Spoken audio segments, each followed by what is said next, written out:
what artificial intelligence sees in our poems. This evening, I asked a computer program to create a list of poems that help people wake up out of indoctrination. And it found some patterns that would not be obvious, certainly not to a person that is already set where the common meaning of those poems is concerned. The poems you are about to hear came up first, and I hope that you don't mind that I give a brief introduction to each. It is all too easy to lose ourselves to the meanings that aren't the highest to be found. All of these poems just talk about one single thing. Growing all the way up until we all become great beings and converge on wisdom in world peace and finally end poverty. In my preparation this morning, the artificial intelligence also shared a quote by Mahatma Gandhi. "Poverty is the worst form of violence." This first poem is about my America. Immigrants always have a stunning and undying vision of United States and the whole developed world. In fact, when I think about this nation, I don't think about a chunk of land. I think about the United States of the world. To me, this is the nation that learns to understand that criminals are simply indoctrinated into a life of crime and violence and already punished by the deathly squeeze of poverty. I still believe that ours will be the first nation to help criminals to therapy and real education, and that eventually we will be greatly ashamed by the torture of prisons. I further believe that United States will be the first to implement an extremely powerful universal basic income program that will simply end poverty in a snap. From that point on, we will have the mind that will help us realize we are not learning in schools, only pretending so that we can get a job. And then we will swiftly fix education. The New Colossus by Emma Lazarus, an 1883 sonnet, lines of which are engraved on the pedestal of the Statue of Liberty. Not like the brazen giant of Greek fame, with conquering limbs astride from land to land. Here, at our sea-washed sunset gates shall stand a mighty woman, with a torch whose flame is the imprisoned lightning, and her name is Mother of Exiles. From her beacon hand glows worldwide welcome. Her mild eyes command the air-bridged harbor that twin cities frame. Keep, ancient lands, you storied pomp, cries she with silent lips. Give me your tired, your poor, your huddled masses yearning to breathe free. The wretched refuse of your teeming shore, send these, the homeless, the tempest-tossed to me. I lift my lamp beside the golden door.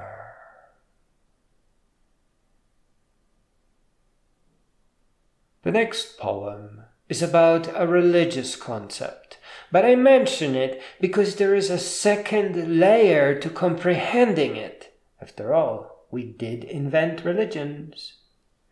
When we stand above indoctrination, we can see that it creates passive systems that collect a little bit of coin from a lot of people in exchange for peace of mind.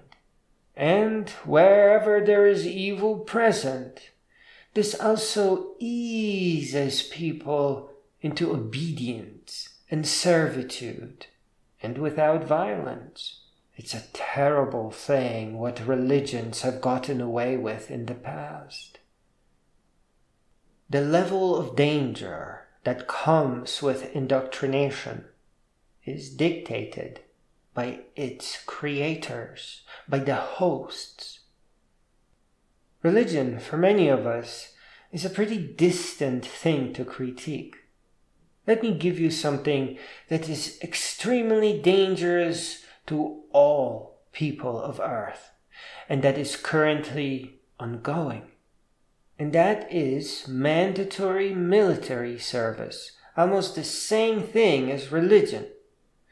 Especially dangerous in countries that have no resources other than nuclear weapons to fight their wars. So here, the end of the poem is about made-up religions, but also political and military systems. This is the rocking of the cradle and the rough beast. This is not a sad poem.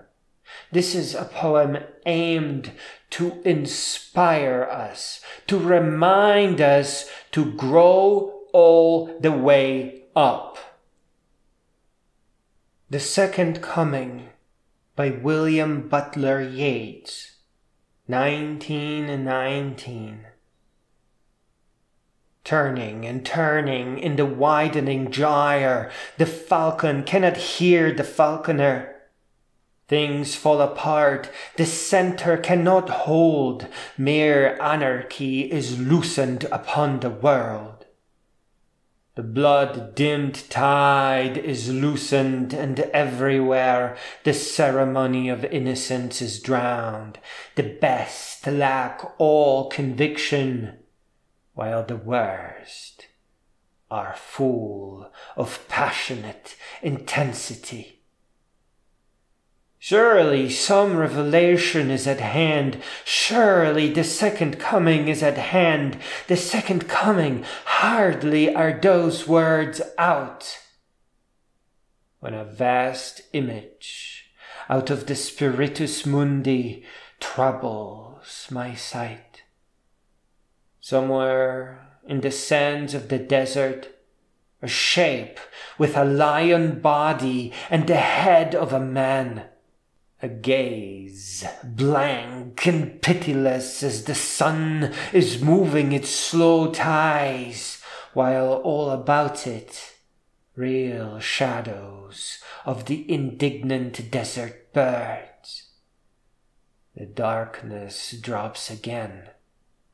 But now I know that 20 centuries of stony sleep were vexed to nightmare by a rocking cradle, and that the rough beast, its hour come round at last, slouches towards Bethlehem to be born.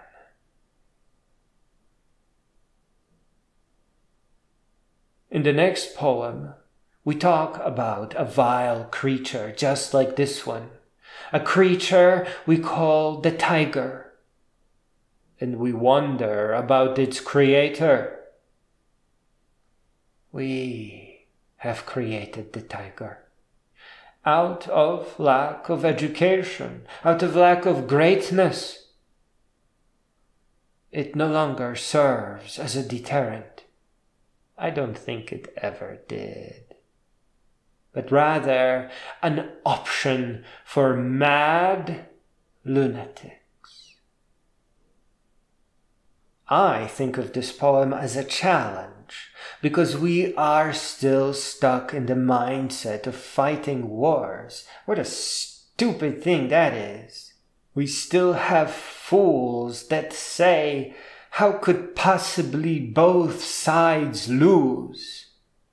Well, you twats, without the war, you may be asking the other side to go out with you for dinner. How can you not see that? The war has taken so much. We brought these fools into a world so blind that they cannot conceive of this question even, of what could have been, had we used schools to rise far above conflict and into world peace. Instead, schools today merely sell an impression of education. Where are your computer programs? Where is your music from the music class? Where are your startups? Is a Monday 9 to 5 all you're going to do?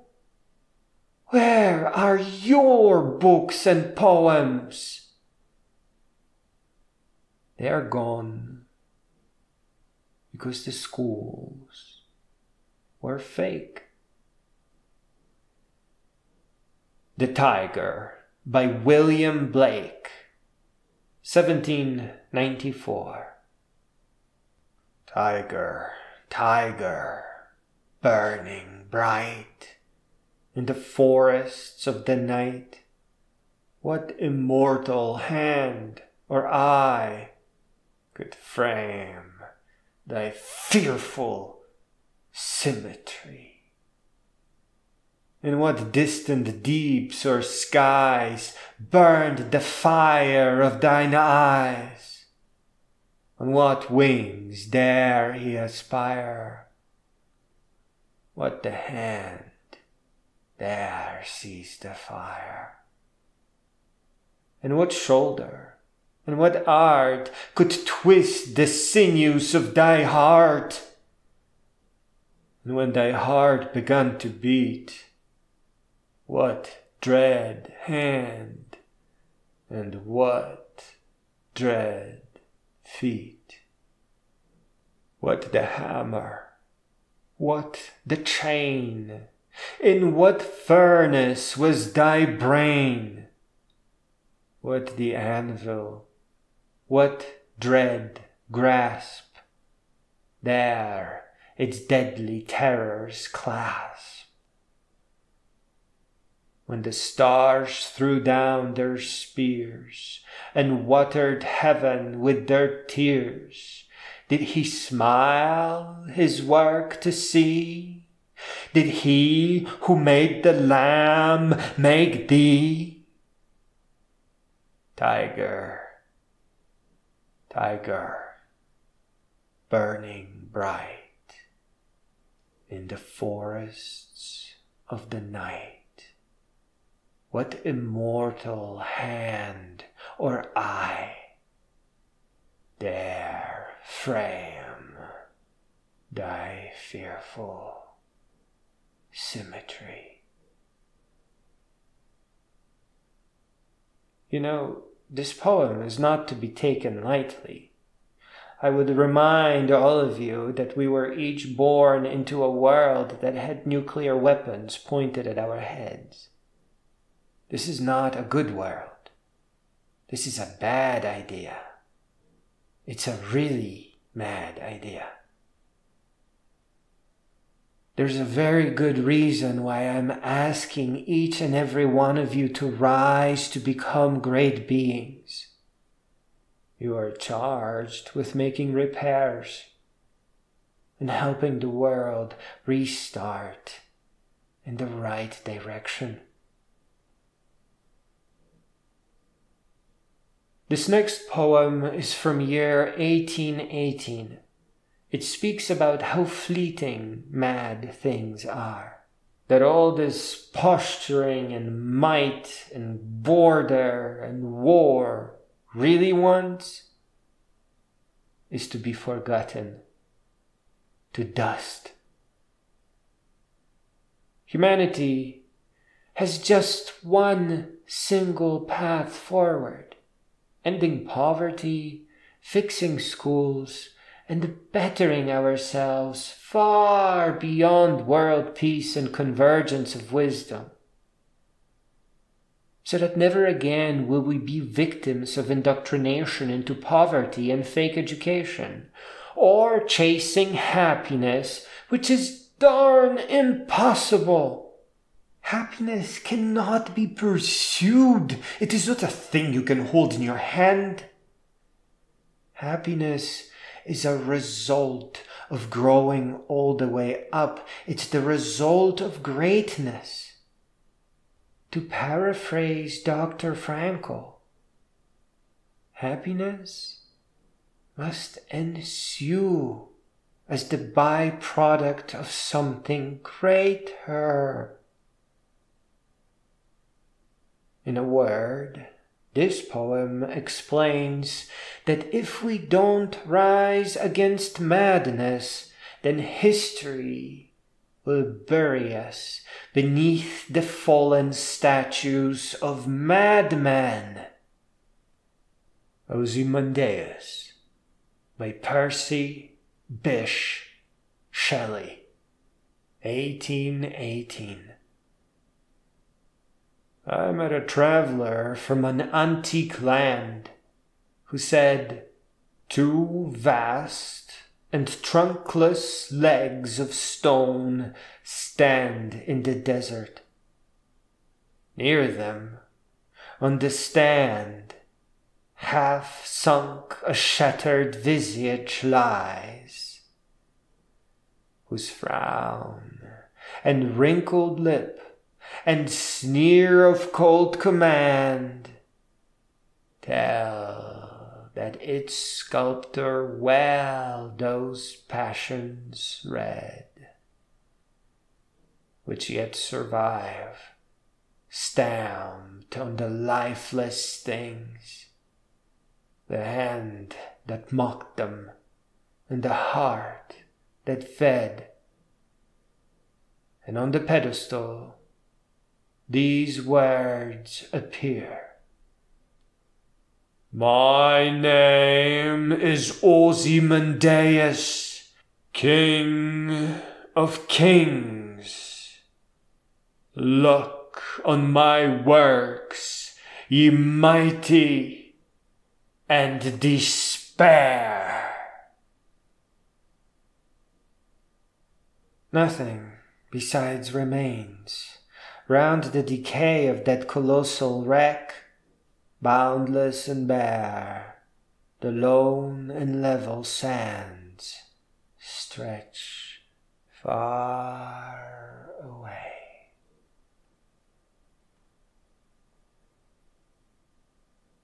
In the final poem of this literary adventure, we speak of something that I have personally actually done.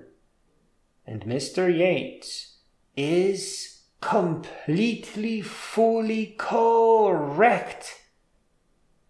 Not once, since I left the first beaches that I traveled to alone, just to escape lies and manipulations and indoctrinations, did I not feel the warmth of the ocean. I am still standing there, knee-deep in the waters of Veterans Beach, at the edge of the universe that stems from the water and warps all around, helping me see that I have been rewarded with spending a beautiful moment right at the beautiful edge of the universe where I could turn right around and see the world completely. I recorded my first real poem there, with the same micro-cassette recorder that once helped me navigate New York subways to my magnificent, though slightly overblown, peril. I have never left the beach. Whoever you are, listen to what you really hear in your concrete jungles and the gibberish of nonsense. The things in the back of your mind. Find your mountains. Find your oceans. Find your riverboat or pontoon even. Or build one out of barrels so that you can float down the Mississippi. Walk the world's great trails. Start with the Appalachian Trail and go all the way around the world till you reach the Continental Divide. You are far too beautiful for a lifetime of confusion or overwork or stress, or anything that isn't worthy of who you truly should become. Talk to your older self. Ask them what their regrets are. The Lake Isle of Innisfree by W.B. Yeats, 1892. I will arise now and go to Innisfree, and a small cabin built there, of clay and wattles made.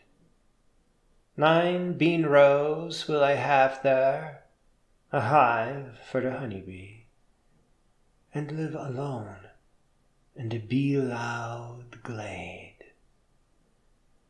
And I shall have some peace there, for peace comes dropping slow, dropping from the vales of the morning to where the cricket sings. There, midnight's all a glimmer, and noon a purple glow, and evening full of the linnet's wings. I will arise and go now, for always, night and day, I hear the lake water lapping with low sounds by the shore, while I stand on the roadway or on the pavement's grey. I hear it in the deep heart's core. And that almost concludes the reading of this evening's poems. But the long list goes on. You shouldn't ever think of a poet as a mere artist that spins words together. No poet that has ever writ wasn't a philosopher.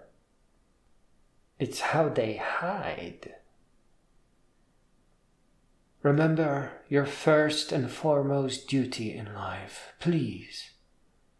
You are to grow all the way up, not part way up, but all the way until you become a great being. This is the only way that the world can follow. We are each meant to become great beings. And I'm sorry, I just couldn't bring myself to end here. The moment I arrived at the finale, I couldn't say that it was the conclusion. There's just 2 more things two more things. First, a word from Henry Thoreau.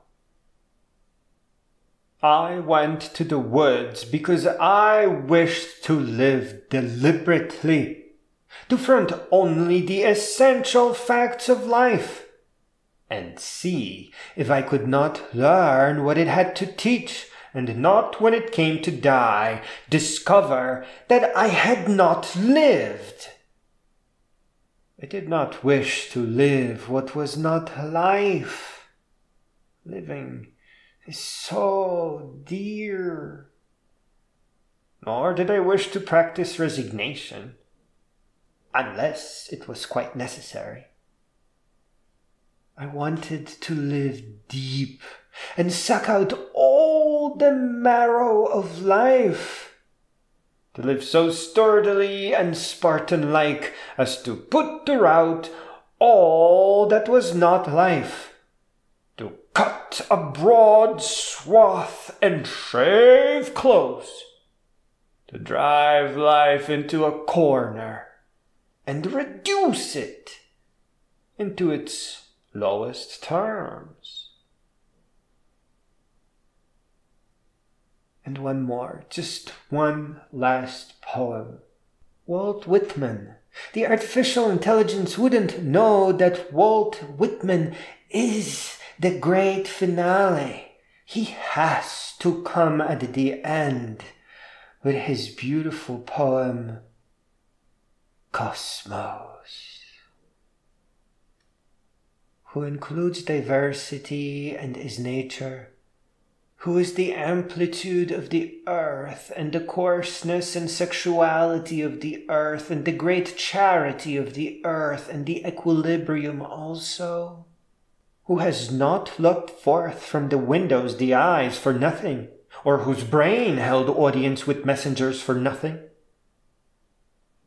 who contains believers and disbelievers, who is the most majestic lover, who holds duly his or her triune proportion of realism, spiritualism, and of the aesthetic or intellectual, who, having considered the body, finds all its organs and parts good, who out of the theory of the earth and of his or her body understands by subtle analogies all other theories, the theory of a city, a poem, and of the large politics of these states,